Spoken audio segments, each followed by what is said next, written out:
E hoje eu gostaria de compartilhar novamente sobre a segunda carta de Paulo ao filho na fé Timóteo, lá no seu capítulo 3.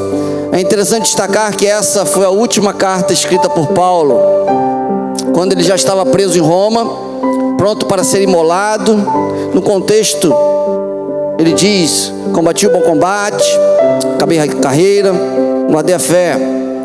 Mas hoje nós daremos uma panorâmica nesse livro, mais precisamente no capítulo 3, que eu vou ler para todos vocês aí. Você acompanha na sua Bíblia, que eu vou ler na minha Bíblia aqui, que diz assim, 2 Timóteo 3: saiba disto, nos últimos dias sobrevirão tempos terríveis. Os homens serão egoístas, avarentos, presunçosos, arrogantes, blasfemos, desobedientes aos pais, ingratos, ímpios, sem amor pela família, irreconciliáveis, caluniadores, sem domínio próprio, cruéis, homens inimigos do bem, traidores, precipitados, soberbos, amantes dos prazeres do que amigos de Deus, tendo aparência de piedade, mas negando o seu poder. Afaste-te, pois, deles, Timóteo.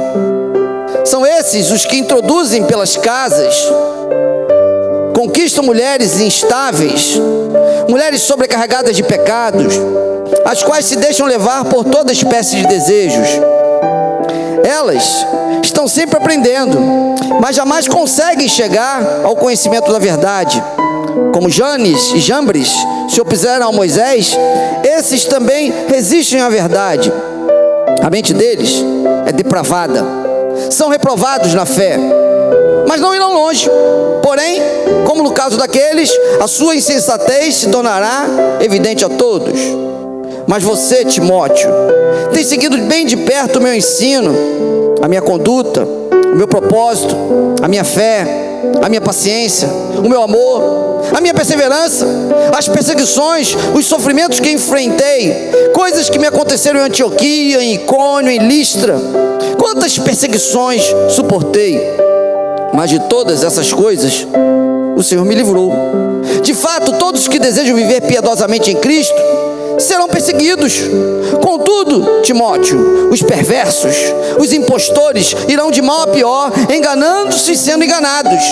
Quanto a você, meu filho na fé, permanece nessas coisas que aprendeu, das quais você tem convicção, pois você sabe de quem aprendeu. Porque desde criança você conhece as sagradas letras, Timóteo, que são capazes de torná-lo sábio para a salvação mediante a fé em Cristo Jesus. 16, eu destaco: toda a Escritura é inspirada por Deus, é útil para o ensino, é útil para a repreensão, é útil para a correção, é útil para a instrução na justiça, para que o homem de Deus seja apto e plenamente preparado para toda boa obra. Que Deus possa abençoar essa palavra ali dos nossos corações, amém? Meu querido, em alguns minutos eu gostaria de compartilhar com vocês esse fragmento da palavra de Deus inserido no livro de Timóteo, a carta de Paulo ao filho na fé Timóteo. É interessante destacar algumas características desse livro. Quem escreveu foi Paulo, foi escrito por volta de 66 a 67 depois de Cristo. Foi endereçada para Timóteo. O local é a prisão. As palavras-chave desse livro são ensino e perseverança e perseverar. É interessante que esse capítulo, ou esse livro, ele é muito profundo, porque ele, de uma forma muito clara, serve para todos nós hoje. Você não apenas precisa conhecer a história do livro, você precisa aplicar o livro. E esse livro, ele é muito profundo, porque foi escrito pelo grande Paulo, apóstolo Paulo, aquele que foi chamado no caminho de Damasco. E é interessante que das 13 cartas paulinas, 11 cartas, Paulo inicia assim: que a graça e a paz do Senhor esteja convosco. Uma vez eu já preguei sobre isso, da importância da gente saudar o povo de Deus com a graça e a paz, ou a paz e a graça, não importa, mas isso é uma saudação boa, boa do cristão não é somente bom dia, boa tarde, boa noite. A saudação do cristão tem que ser graça e paz. E Paulo fazia isso constantemente. Mas é interessante que por mais que eu tenha lido esses textos, por mais que eu tenha lido a Bíblia toda, somente agora eu notei nessa semana que, diferente das outras cartas paulinas, Paulo não somente diz que a graça e a paz do Senhor esteja convosco, ele insere mais uma palavrinha, valendo um lanche na cantina. Qual foi a palavrinha que ele insere aí? Não, acabou o lanche, não vou dar mais. Ele inseriu uma palavra dentro desse graça e paz. Veja na sua Bíblia, veja lá, no início, 2 Timóteo, capítulo 1, ele inicia dizendo assim: Paulo, apóstolo de Jesus, vontade de Deus, segundo a promessa de vida que está em Cristo Jesus, a Timóteo, meu amado filho. Ele diz o quê? Veja aí: graça,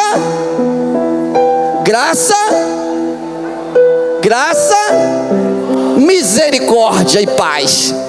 Ele insere misericórdia. Engraçado que nenhuma outra carta ele insere misericórdia. Foi por acaso? Não. Depois de tantas cartas que Paulo escreveu, ele insere a palavra misericórdia. A graça é um presente merecido. Deus nos deu a salvação pela graça. Teve um preço. Não foi de graça, mas foi pela graça. Graça é um presente que a gente recebe sem merecer. Paz é algo que Deus dá independente de guerras, porque a paz que ele diz aqui não é a paz com ausência de guerras, mas é a presença de Deus. Mas a misericórdia aqui é diferente da graça e é diferente da paz. A misericórdia aqui é algo que você merece de ruim e Deus não te dá. É compaixão. É mais do que compaixão, é algo profundo. Thomas Edison, eu estava lendo a história dele e eu gosto muito desses grandes homens. Foi ele quem criou a lâmpada elétrica. E ele criou durante muito tempo. Eu já falei que o galpão dele pegou fogo. Mas depois que ele criou a lâmpada elétrica, ele demorou e criou a lâmpada elétrica, uma que durava mais. Aí ele pegou um auxiliar dele e falou: meu auxiliar, por favor, você pode instalar a lâmpada ali para mim? Porque é o meu teste final. Eu demorei para conquistar, você vai lá. E o camarada pegou a lâmpada. E o que aconteceu? Deixou a lâmpada cair e quebrou. Ele quebrou a minha lâmpada. 24 horas depois, Thomas Edison montou outro experimento, outra lâmpada. O que ele fez? Chamou o mesmo funcionário. Ele tinha vários funcionários, mas ele chamou aquele mesmo funcionário que havia quebrado a lâmpada e falou assim: você pode instalar essa lâmpada de novo? Deu outra chance. Isso é misericórdia. Captou? Misericórdia é você não penalizar. Se fosse eu e você, a gente falava: ô miserável, ó, você já quebrou uma, se você quebrar a próxima eu te mato. Mas ele não falou isso. Ele falou: servo ou funcionário, instale a lâmpada. Porque ele sabia, meu querido, que a nova chance é a chamada misericórdia. A graça, a paz, nesse texto está inserido com a misericórdia. Por que, pastor, que Paulo fala na misericórdia? Porque Paulo está no momento em que ele está preso, o ministério de Paulo está se acabando. Ele fala no contexto bíblico que todos deixaram ele, todos abandonaram, e ali está Paulo sozinho na masmorra, preso com mais um servo do Senhor.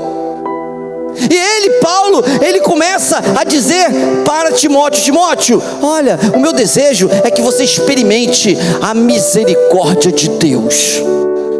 Dá para você compreender? Ele diz assim: todos me abandonaram, todos me deixaram, mas o meu Deus é um Deus de misericórdia. Por isso, Timóteo, que a graça, que a paz e a misericórdia do Senhor esteja com você. Meu querido, olhe para mim. A primeira grande lição que Deus quer mostrar para você nesta noite é que a misericórdia do Senhor te acompanha. A primeira grande lição desta noite é que você precisa entender que Deus é um Deus grande em misericórdia, capaz de uma misericórdia que ninguém tem. É interessante que o livro de Timóteo, ele pode apresentar-nos grandes lições. Veja comigo. Após essa saudação, Paulo, começa a dar um encorajamento para Timóteo. Isso tudo está no capítulo 1, do versículo 3, e vai até no capítulo 2. Ele começa a dizer para Timóteo: Timóteo, força, meu filho. Ele diz assim: suporta, meu filho, as aflições como um bom soldado. Meu filho, supere como atleta. Meu filho, trabalhe como lavrador. Já preguei sobre isso no capítulo 2. Paulo quer dizer para Timóteo: Timóteo, você precisa, meu irmão, como um soldado, estar comprometido com a obra de Deus. Eu sei o que é ser um soldado. Durante 30 anos da minha vida, estive nas Forças Armadas. Não tem horário, não tem. Pode ser de madrugada, pode ser de manhã, de tarde. Paulo quer dizer para Timóteo assim: olha, o cristão autêntico é como um soldado. Ele é compromissado, ele é comprometido. Ele diz também que ele precisa ser como um atleta. E segundo o atleta aqui, está em relação às leis, ser correto, ser honesto. O que tem de crente por aí, trambiqueiro, o que tem de crente enrolador, o que tem de crente que a palavra não vale, ele vai até no cartório, assina, coloca, reconhece, firma, mas não tem palavra. Paulo diz para Timóteo: seja como atleta, seja honesto, obedeça às leis. Em terceiro lugar, ele quer dizer também: seja como lavrador, seja dedicado, incansável.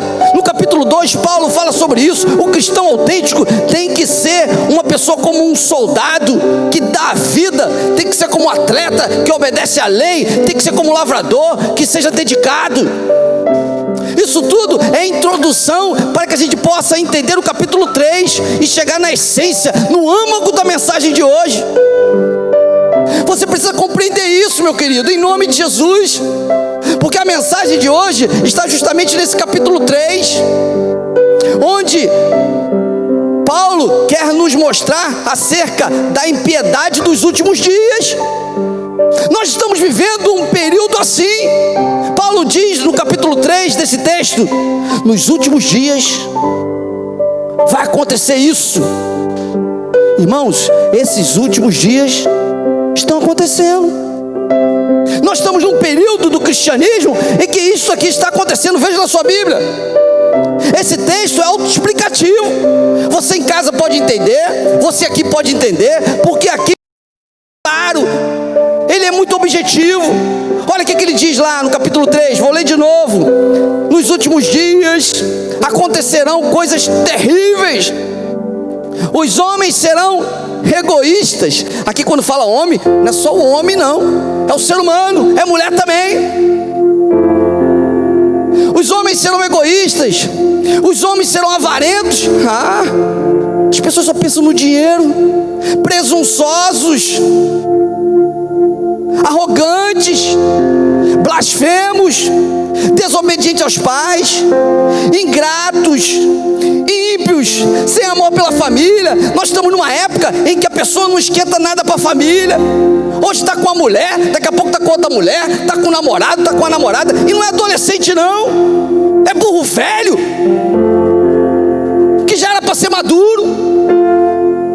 Paulo diz isso, não sou eu não. Ele está dizendo aqui e continua dizendo: irreconciliáveis. Irreconciliáveis. Não há conciliação, não há ajuntamento, cada um por si, Deus por todos. Irmãos brigando com irmãos, filhos brigando com pais, não falam com tios. Paulo diz que nos últimos tempos aconteceram isso. Caluniadores, tem prazer de falar mal do outro. Está aqui, está falando mal de fulano. E eu digo: olha para mim, quem fala do outro mal para você, fala de você mal para o outro. Sabia? Quando a pessoa chega para você, você sabia que o pastor Denilson foi para o culto hoje e não limpou o sapato? Eu estava olhando ali, meu irmão, esqueci de limpar o sapato. E a minha mãe sempre falava assim, brilha o seu caráter como brilha o seu sapato. Quem já ouviu essa frase? Eu pensei, meu caráter está ruim hoje, meu irmão. Se alguém falar, o pastor Denilson está com o sapato mal engraxado, meu querido, fique tranquilo que ele vai falar mal de você. Nos últimos tempos aconteceram isso, caluniadores. O texto diz assim: caluniadores, desobedientes, blasfemos, ingratos, sem domínio próprio, cruéis, inimigos do bem, traidores, precipitados, soberbos. O que tem de crente que olha para os outros assim? O que é?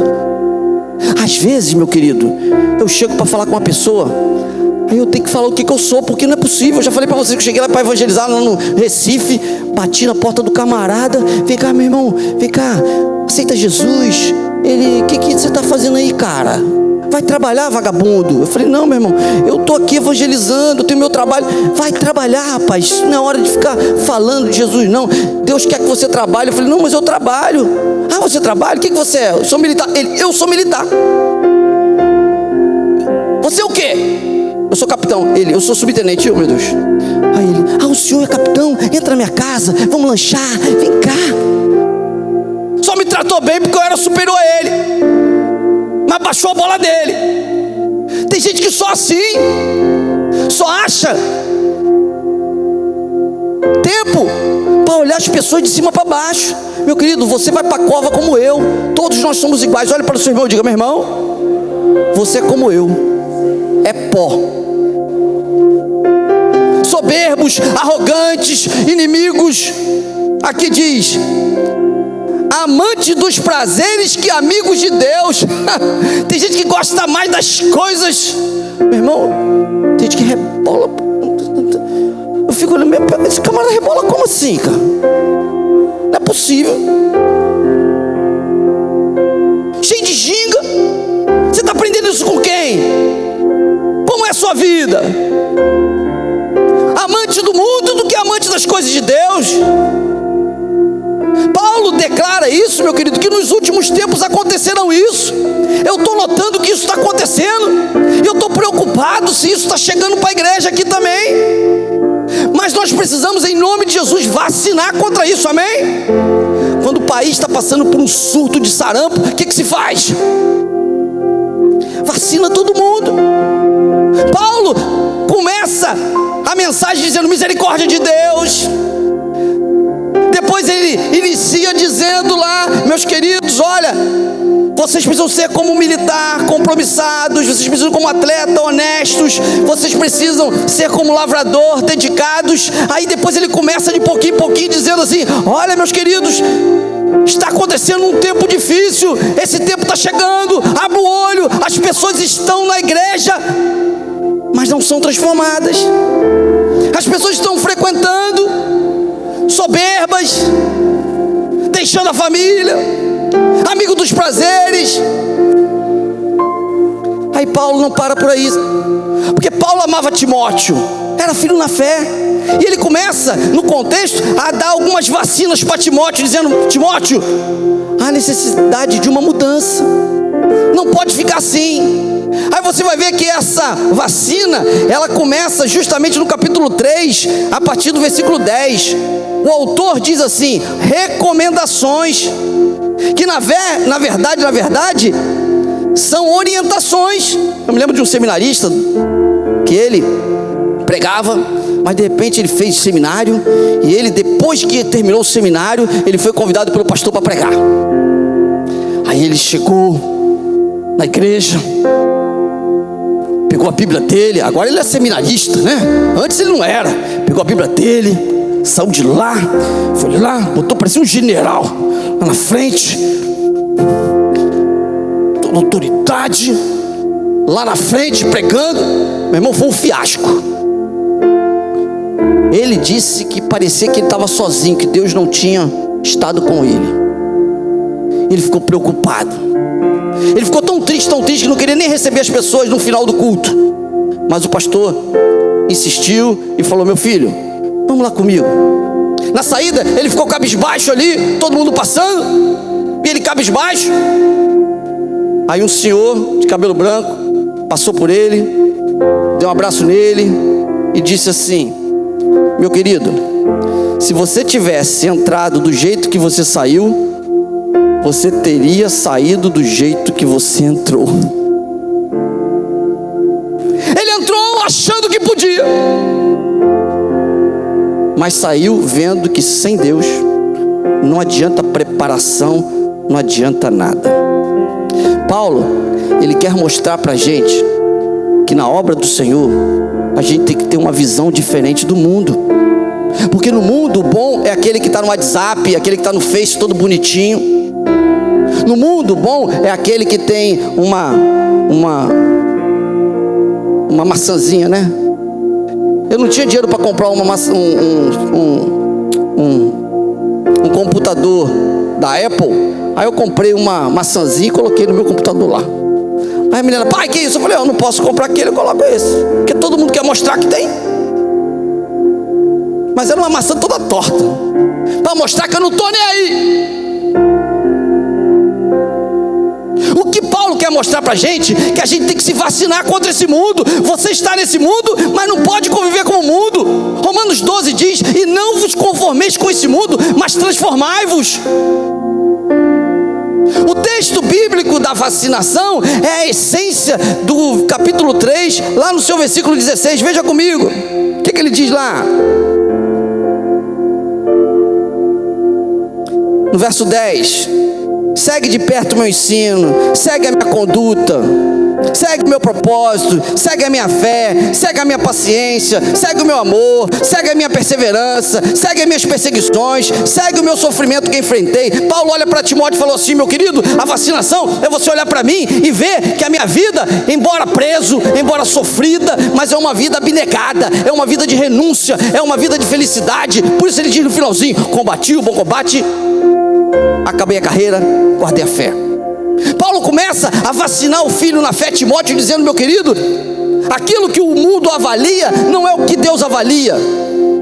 Aí ele diz no verso chave dessa noite, que eu repeti, que toda a escritura é inspirada por Deus, é apta para o ensino, é apta para a repreensão, é apta para a correção, é apta como instrumento de justiça. Nesta noite, meu querido, eu gostaria de compartilhar com vocês apenas esses 4 itens como aplicação.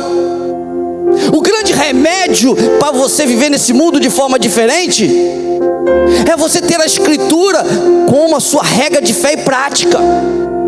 É ter a sua Bíblia. Por isso que daqui a uma semana eu vou acabar com o celular, eu vou acabar com o WhatsApp, porque não é possível. A base da minha vida não pode ser redes sociais. A base da minha vida tem que ser a palavra de Deus, a escritura, a Bíblia. Antigamente, quando eu ia para a igreja, eu levava a Bíblia. Hoje em dia ninguém leva nada. Eu ainda sou daquele crente antigo que se levava a Bíblia. Ah, pastor, mas tem a Bíblia no celular, e daí? Se acabar a bateria. Eu falei na minha classe que toda noite, não sei se é contigo assim também, toda noite, antes de dormir, o que eu faço? Dou um beijinho na Simone. Outra coisa que eu faço: orar. E outra coisa: carregar o celular. Amados, eu confesso, minha mulher está aqui. Às vezes eu esqueço de dar um beijinho na Simone, mas eu não esqueço de quê? De carregar o celular. Acontece isso com você? Qual é a minha prioridade? A minha mulher ou o meu celular? Deveria ser a minha mulher, mas pode ser que o meu celular esteja ocupando o lugar da minha esposa. Por isso, nesta noite eu gostaria de compartilhar com vocês o que Paulo nos diz, que nos últimos tempos isso aconteceria.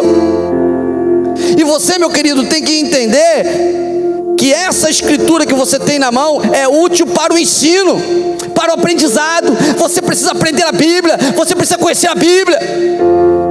Não se admite cristão que não conheça a Bíblia.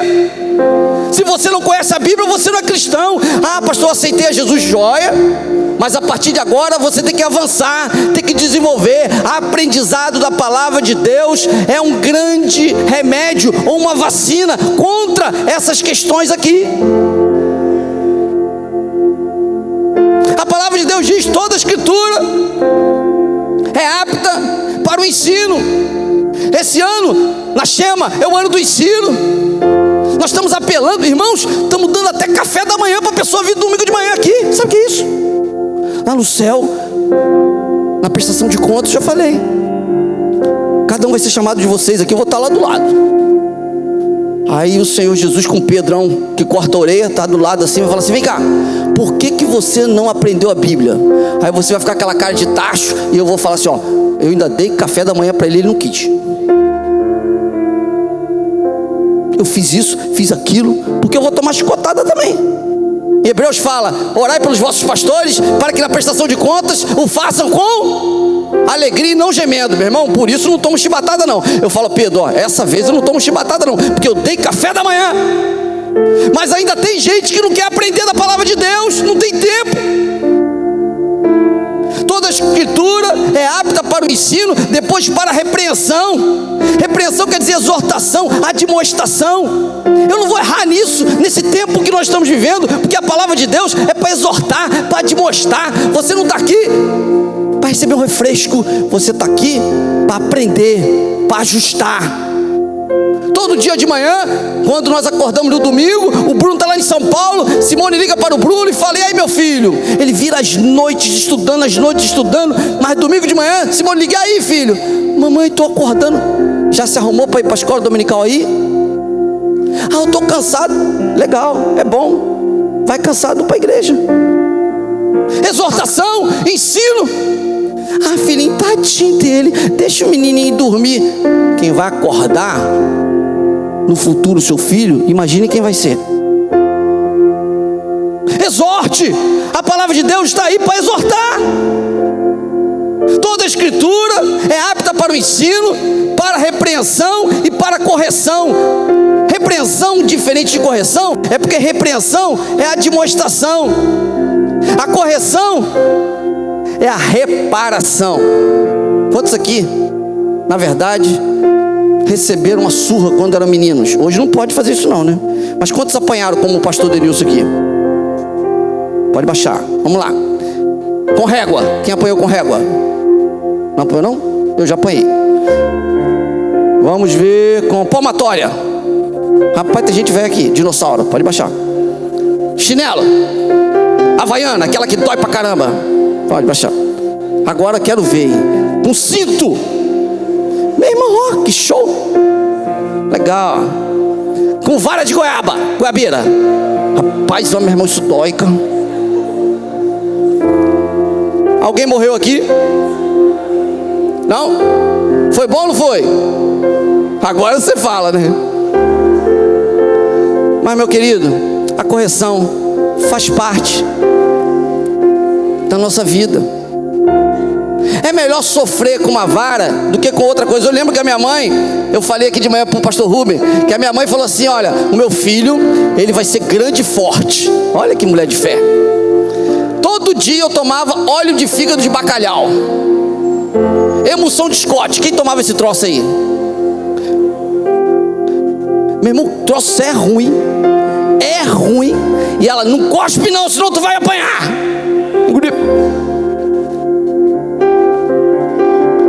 Hoje eu estou forte desse jeito graças à minha mãe. Ensino, exortação, admoestação.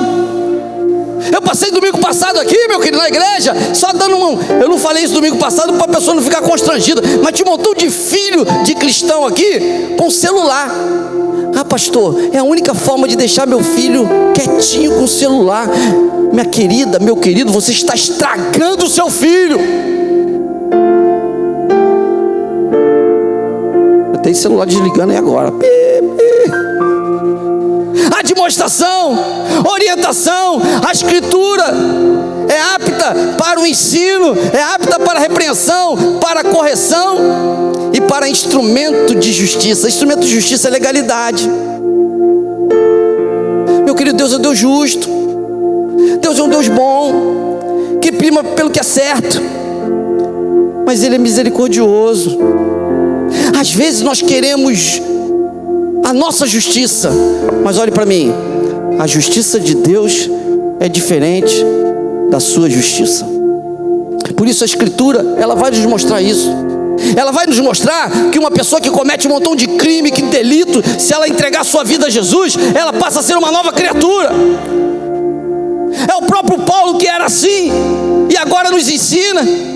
Porque muitas das vezes a gente acha que a gente é bonzinho demais. A gente começa a olhar para o lado, para o outro lado, e fala: não, mas eu não cometi isso, eu nunca fiz isso, eu não fiz aquilo. Meu querido, todos nós nascemos longe dos caminhos do Senhor.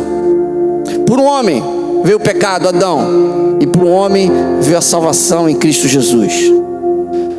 Todos nós estávamos desgarrados como ovelha, cada um se desviava pelo seu caminho, mas o Senhor fez cair sobre ele. Jesus, diz Isaías, a iniquidade de nós todos nós pecamos, todos nós precisamos da misericórdia de Deus, todos nós quebramos a lâmpada de Deus, mas mesmo assim, Ele nos dá uma nova chance. Eu concluo essa mensagem nesta noite dizendo: os últimos tempos chegaram. Que a graça e a misericórdia do Senhor esteja conosco. Seja como um soldado, dê a vida pelo seu Deus. Seja como um atleta, obedeça às regras do Senhor. Seja como um lavrador, dedicado na obra do Senhor, sabendo que você precisa de um encorajamento, porque o mundo é mau.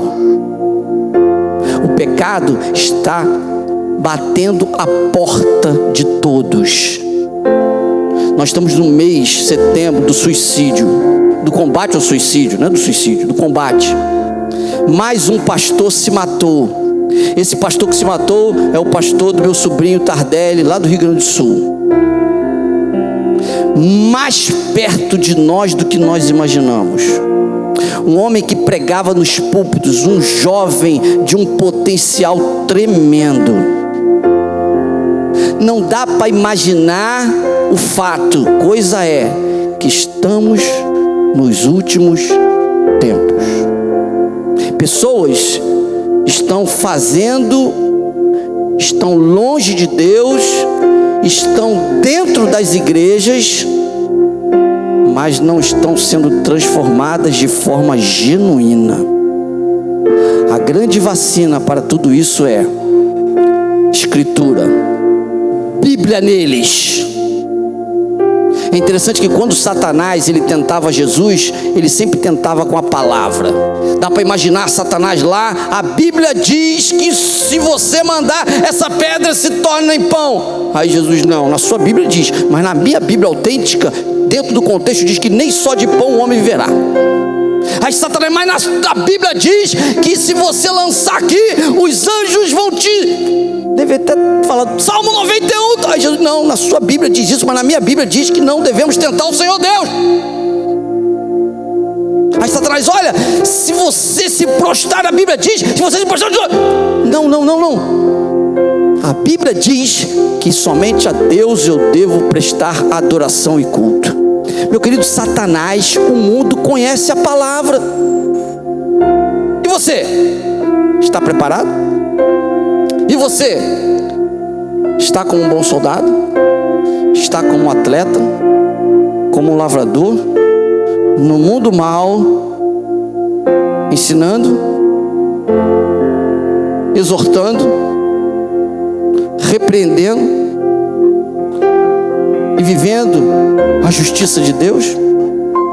Sim, essa é a hora de mudar a situação. Feche seus olhos em nome de Jesus. Eu gostaria de lançar um desafio para você que está aqui e você que está na nossa internet, nesta mensagem, dizendo: meu querido, é hora de mudança. Deus tem algo para você.